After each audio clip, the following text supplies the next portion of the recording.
నమస్తే, welcome to 99 TV. Mahatma Gandhi NREGA నుంచి, MG NREGA నుంచి జీరామ్జీ దాకా జర్నీ ఎలా జరిగింది? రామ్ అనే పేరు వినేసరికి ఎందుకని కాంగ్రెస్ ఉలిక్కి పడుతుంది? ఒరిజినల్గా నెహ్రూ పేరుని గాంధీ పేరులోకి దాన్ని బదలాయించి ఎంజీ నరేగా చేసిన కాంగ్రెస్ పార్టీ లేదా యూపీఏ ప్రభుత్వం ఇవాళ యూపీఏలో ఉన్న పక్షాలు, అప్పుడు ప్రభుత్వంలో ఉన్న పక్షాలు ఇవాళ ఎందుకు దీని మీద గగ్గోలు పెడుతున్నాయి? ప్రత్యేకించి ఖర్గే గారు అయితే చాలా అసహనంతో ఊగిపోతున్నారు. దీని మీద మాట్లాడడానికి మనతో ఉన్నారు political analyst and senior journalist Suresh Kochattil గారు. సార్ నమస్తే. సురేష్ గారు నమస్కారం. ఎంజీ నరేగా నుంచి, ఎంజీ నరేగా పూర్వం జవహర్లాల్ నెహ్రూ రోజ్గార్ యోజన అనేది ఉండేది. అక్కడి నుంచి ఎంజీ మహాత్మా గాంధీని చేశారు. ఇప్పుడు ఆయనతో సంబంధం లేని గాంధీలు దీని మీద మాట్లాడుతున్నారు. పేరు మార్చడం, ఆయన పేరేమి డైరెక్ట్గా భగవాన్ శ్రీరామ్ అనేం పెట్టలేదు వాళ్ళు. దాన్ని ఎలాబరేట్ జయరామ్జీ. నార్త్ ఇండియాలో ఇద్దరు మనం కలుస్తున్నప్పుడు అక్కడ నమస్తే చెప్పే, లేకుంటే హలోనో గుడ్ మార్నింగ్ చెప్పే ముందు త్రూ అవుట్ ద డే జయరామ్జీ అంటారు, వాళ్ళు జయరామ్జీకి అంటారు. మీరు చూస్తుంటారు ఢిల్లీలో అంతా, అది very very common thing. UP వైపు, బీహార్ వైపు అంతా. అది కాంగ్రెస్ వాళ్ళకి పట్టలేదు, ఎందుకంటే మళ్ళీ రాముడు వచ్చాడు ఇక్కడ నడిమిట్లా అని చెప్పి. ఈ మహాత్మా గాంధీ పేరు ఎప్పుడు తీసుకొచ్చారండి వీళ్ళు? ఈ స్కీమ్ స్టార్ట్ చేసిన జవహర్లాల్ నెహ్రూ పేరుతోని. దాని తర్వాత ఒక రోజ్గార్ యోజన యాడ్ చేశారు. దాని తర్వాత మినిమం వేజెస్ యాడ్ చేశారు. ఇదన్నీ చేసి లాస్ట్ 2009లో, ఎక్కువ రోజులు కాలేదు, 2009లో దీంట్లో మహాత్మా గాంధీ పేరు యాడ్ చేశారు. అప్పుడు దాకా నరేగా ఉండే, ఎంజీ నరేగా అయిపోయింది. దాని తర్వాత ఇప్పుడు కూడా మీరు ఎంజీ నరేగా అని ఎవరైనా అడిగితే మొత్తం ఎక్స్పాండ్ చేయమంటే వారే కష్టపడతారు. బహుశా మహాత్మా గాంధీ ఒకటే రావచ్చు ఫస్ట్, దాని తర్వాత వాళ్ళకి ఏముందో తెలియదు. ఈ స్కీమ్ కింద ఏముందంటే, మన రూరల్ ఏరియాస్లో అక్కడ జాబ్స్ లేవు, రెగ్యులర్గా జాబ్స్ ఉండవు. వాళ్ళ ఇల్లు ఇడిచేసి సిటీకి రానీకి రెడీగా లేరు. ఇప్పుడు వస్తున్నారు అనుకోండి చాలామంది, మనం చూస్తుంటాం, తండాలు నిలబడి ఉంటారు వాళ్ళు ఉద్యోగం కోసం. అట్లాంటి పరిస్థితుల్లో వీళ్ళు ఏం చేశారంటే, సెంట్రల్ గవర్నమెంట్ ఇప్పుడు చాలా సంవత్సరాల నుంచి మినిమం ఒక ఇన్ని రోజులు మీకు ఎంప్లాయ్మెంట్ ఇస్తాం, దానికి ఇంత వేజెస్ ఇస్తాం, 300, 500 ఎట్లా పెరుగుతూనే పోతుంది. అది మెటీరియల్, సపోజ్ మీరు ఒక ట్యాంక్ ఒక ఇది కడుతున్నారు, చిన్న చెరువు కడుతున్నారు, దానికి కావాల్సిన సిమెంటు, దానికి కావాల్సిన ఇసుక, దానికి కావాల్సిన material state government, central government share చేసుకుంటారు ఒక పర్సంటేజ్లో. వాళ్ళకి ఇచ్చే డబ్బులు కూడా షేర్ చేసుకుంటారు. సెంట్రల్ గవర్నమెంట్ ముందు ఫుల్ ఇస్తుండే, మెటీరియల్ కాస్ట్ ఏమో ఒక పర్సంటేజ్ ఇస్తుంది స్టేట్ గవర్నమెంట్. ఇప్పుడు సెంట్రల్ గవర్నమెంట్ ఏమంటున్నారంటే, మేము 60% ఇస్తాం వేజెస్కి, మీరు 40% ఇవ్వండి. అది కాకుండా మెటీరియల్ కూడా మనం కొంచెం రీవర్క్ చేసుకుందాం అని చెప్పి ఒక కొత్త పథకం తీసుకొచ్చాం. దీని అబ్జెక్షన్ ఏంటంటే, ఒకటైతే మహాత్మా గాంధీ పేరు.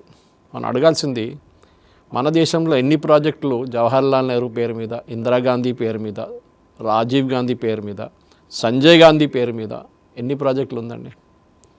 సర్దార్ పటేల్ గారి పేరు మీద ఎన్ని ప్రాజెక్టులు ఉన్నాయి? లాల్ బహదూర్ శాస్త్రి గారి పేరు మీద ఎన్ని ప్రాజెక్టులు ఉన్నాయి? ఒకసారి చెప్పండి. ఈ ఫ్యామిలీయే మొత్తం ఎత్తుకెళ్ళిపోయారు మొత్తం ప్రాజెక్టులన్నీ. 300 ప్రాజెక్టులు, 200 నుంచి 300 ప్రాజెక్టు దాకా వీళ్ళు 3-4 నెహ్రూ ఖాన్దాన్లోని మొత్తం వాళ్ళ పేరు ఉన్నాయి దాంట్లో, ఏ సంబంధం లేకుండా. ఇందిరాగాంధీకి ఏవియేషన్కి ఏం సంబంధం ఉంది? ఇందిరాగాంధీ ఎయిర్పోర్ట్ అంటే రాజీవ్ గాంధీ అంటే చెప్పొచ్చు, ఆయన ఒక ఇండియా ప్రధానమంత్రి ఉండే, and you are the pilot Indian airlines, okay, still understandable. Jawaharlal Nehru outer ring road ఎందుకండి? దాన్ని అప్పుడు లబో అని మొత్తుకున్నప్పుడు ఆపోజిషన్ వాళ్ళు వీరు పీవీఎన్ఆర్ ఎక్స్ప్రెస్ వే అని పెట్టేశారు ఇక్కడ కాంపెన్సేట్ చేయడానికి. ప్రతి పథకానికి మీరు ఇందిరమ్మ ఇల్లు అని చెప్తారు ఎందుకండి? ప్రధానమంత్రి ఆవాస్ యోజన అని చెప్పొచ్చు కదా. In fact there is a express rule మన చట్టంలో ఉంది, బతుకున్న ప్రధానమంత్రి కానివ్వండి, ప్రెసిడెంట్ కానివ్వండి, వైస్ ప్రెసిడెంట్ కానివ్వండి, వీళ్ళ పేరు మీద ఏ పథకం ఉండకూడదు. కానీ వీళ్ళు బతుకున్నప్పుడే పెట్టుకున్నారు ప్రాజెక్టులు వాళ్ళ పేరు మీద. భారతరత్న ఇచ్చుకున్నారు, అది ఇంకోటి. నెహ్రూకి ఇచ్చుకున్నారు, ఇందిరాగాంధీకి రికమెండ్ చేసి ఆమె భారతరత్న తీసుకుంది. ఈ పథకంలో ఒకటి అకౌంటబిలిటీ చాలా ఇంపార్టెంట్. ఇంకోటి ఏం ప్రాబ్లం అంటే, ఇప్పుడు మీరు పల్లెటూరుకి వెళ్తే, ఎస్పెషలీ విలేజెస్లో సోయింగ్ సీజన్లో వెళ్తే మీకు మనిషి దొరకరెవరు. ఎందుకంటే వీళ్ళందరూ ఈ దీంట్లో వెళ్ళిపోతారు, నరేగాలో వెళ్ళి అక్కడ పనిచేస్తారు. ఇప్పుడు గవర్నమెంట్ ఏం చెప్తుందంటే, సోయింగ్ సీజన్లో నాటే టైంలో వీళ్ళకి ఇది ఉండదు, ఈ ప్రోగ్రామ్ ఉండదు. అప్పుడు ఫామ్ హ్యాండ్స్ ఉంటారు పని చేయడానికి. వెరీ గుడ్ ఇనిషియేటివ్ కదండి, దీన్ని అప్రిషియేట్ చేయాలి. That is a major thing. రెండోది, దీంట్లో 50% డబ్బులు కొట్టేస్తుండే ఏజెంట్లు. దీని పెద్ద ఫ్రాడ్ ఉండే, మనం చాలా మటుకు వెస్ట్ బెంగాల్లో చూసాం. సుప్రీంకోర్టు దాకా వెళ్ళారు వాళ్ళు, ప్రూవ్ చేశారు సెంట్రల్ గవర్నమెంట్ ఫ్రాడ్ నడుస్తుంది. 100 మంది పనిచేశారని చెప్పి అక్కడ కాంట్రాక్టర్ రాసి డబ్బులు తీసుకున్నప్పుడు 10 మంది కూడా పని చేయలేదంట. ఏం చేస్తారు, ఇవాళ ఇక్కడ కుంత తవ్వి అక్కడ వేస్తారు మట్టి, రేపు అదే మట్టి తీసి ఇక్కడ వేస్తారు. ప్రాజెక్ట్ అది. ఆలోచించండి. ఒక అసెట్ క్రియేట్ చేయట్లేదు. ఒక చెరువు కానీ, కొన్ని పబ్లిక్ ఫెసిలిటీస్ కానీ, ఒక స్టేజ్ కానీ, ఒక స్కూల్లో ఒక ఏదైనా ఫెసిలిటీ ప్రొవైడ్ చేస్తున్నా ఏం కట్టట్లేదు వీళ్ళు. ఒట్టిగా మట్టి ఇక్కడ తీసి అక్కడ వేయడం, అక్కడ మట్టి తీసి ఇక్కడ వేయడం. ఇప్పుడు ఏం చేస్తున్నారు గవర్నమెంట్ అంటే, మీరు ఏ అసెట్ కట్టినా కానీ దానికి ఒక గ్యారంటీ ఉండాలి. ఏదో గవర్నమెంట్ డబ్బులు ఇస్తా అని చెప్పి చేయడం కాదు. They should be supervisory and accountability. మన వారంటీ లాగా అనమాట. ఈ బిల్డింగ్ పడిపోకూడదు, అట్లాంటి వారంటీ దీని పెడుతున్నారు. ఇది అన్నీ కలిసి చూస్తే ఈ ప్రాజెక్ట్ కొంచెం భారం స్టేట్ గవర్నమెంట్ మీద వస్తుంది, కానీ అకౌంటబిలిటీ కూడా వస్తుంది కదా వాసుదేవన్ గారు. Very true. అది ఇంపార్టెంట్.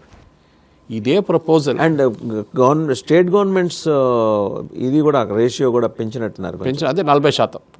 కొంచెం ఇబ్బందిగా ఉంది. అది వాళ్ళకి ఇబ్బందిగా. ఇదే ప్రపోజల్ చిదంబరం గారు తీసుకొచ్చారు యూపీఏ 2 యూనియన్ మినిస్టర్. ఆయన మాట్లాడలేదు చూడండి, డిబేట్లు కానీ ఎక్కడ కానీ మాట్లాడలేదు. ఇది పెద్ద గొడవ. అప్పుడు I don't remember who are the rural development minister. ఆయన ఏం చెప్పలేదు, కానీ జయరాం రమేష్ అబ్జెక్ట్ చేశారు. He was some other minister that time. ఆయన అబ్జెక్ట్ చేసి పెద్ద గొడవ అయితే ఫైనలీ మన్మోహన్ సింగ్ గారి దగ్గర వెళ్ళారు వీళ్ళిద్దరు. మన్మోహన్ సింగ్ గారు అన్నారంటే వద్దు, మళ్ళీ ఇది పొలిటికల్ ఇష్యూ అయిపోతుంది and I cannot take it risk. Government చూడండి ఎంత ఈజీగా పాస్ చేసుకున్నారు ఇది పార్లమెంట్లో. అట్లా ఉండాలండి. దమ్ముండే ఒకటి చూపించారు బీజేపీ గవర్నమెంట్. రెండు కూడా బ్యూటిఫుల్ బిల్స్ సార్. అక్కడ పాస్ చేయించుకున్నారు. శాంతి బిల్, ఇది రెండు. జయరామ్జీ కావచ్చు. ఎట్లా చేశారు వీళ్ళు? మనం అనుకున్నా. ఐ థాట్ అంటే నేను అనుకుంది ఏంటంటే ఈ శాంతి బిల్కి ఏమన్నా అప్రూవల్ వస్తుందేమో అనుకుంటారు. ఇది సెలెక్ట్ కమిటీకి వెళ్దాం నేను అనుకున్నా జయరామ్జీకి. అది కూడా వెళ్ళలేదు, డైరెక్ట్ పాస్ చేసుకున్నారు. లోక్సభ, రాజ్యసభ రెండు ఇద్దరు తర్వాత ఒకటి పాస్ చేసేసుకున్నారు. ఇప్పుడు లా అయిపోయింది, చట్టం ప్రెసిడెంట్ సైన్ కానీ చట్టం అయిపోతున్నారు. వీళ్ళు ప్రొటెస్ట్ చేయబోతున్నాం, దేశం మొత్తం తిరుగుతాం అదన్నీ అంటున్నారు. అప్పుడు ఈయన నిచ్చికందుపై చాలా బాగా మాట్లాడుతూ నిన్న పార్లమెంట్లో అన్నారు, నేను ప్రూవ్ చేస్తాను కరప్షన్ ఉండే సిస్టంలో అని, కానీ మీరు ప్రూవ్ చేయగలరా కరప్షన్ లేదనేది. మోదీ గారు జన్ధన్ తీసుకొచ్చేదాకా డబ్బులు క్యాష్లో వెళ్తుండే, క్యాష్ పేమెంట్ నడుస్తుండే. రాజీవ్ గాంధీ గారు ఒక ఫేమస్ స్టేట్మెంట్ ఇచ్చారు, మీకు గుర్తుంటుంది. రూపాయి పంపిస్తే ఢిల్లీ నుంచి 15 పైసలు చేరుకుంటుంది స్టేట్స్ కానీ. అవును అవును. 85 పైసలు కొట్టేస్తారు నడిమిట్లో ఉన్న ఏజెంట్లు అందరూ. అదేది this was one of the programmes you was talking about. వాళ్ళ పార్టీ ఇప్పుడు దాన్ని వ్యతిరేకిస్తున్నారు. ఏదైనా మార్పులు రావాల్సింది. ఏదో అప్పుడు నడిపించాం 50 సంవత్సరాల ముందు 60 సంవత్సరాల ముందు అంటే కాదండి. ఫార్మ్ హ్యాండ్స్ దొరకట్లేదు. ఈవెన్ చీఫ్ జస్టిస్ అన్నారు, justice before this judge, I don't remember, Gavai కన్నా ముందు ఉన్న జడ్జ్ చీఫ్ జస్టిస్. ఆయన అన్నారు, నాకు మా ఇంట్లో మా దగ్గర మా ఊర్లో ఉన్న పొలాల్లో మనుషులు దొరకట్లేదు, మీరు నరేగా పెట్టేసుకున్నారు, వాళ్ళందరూ అక్కడ పోతున్నారు.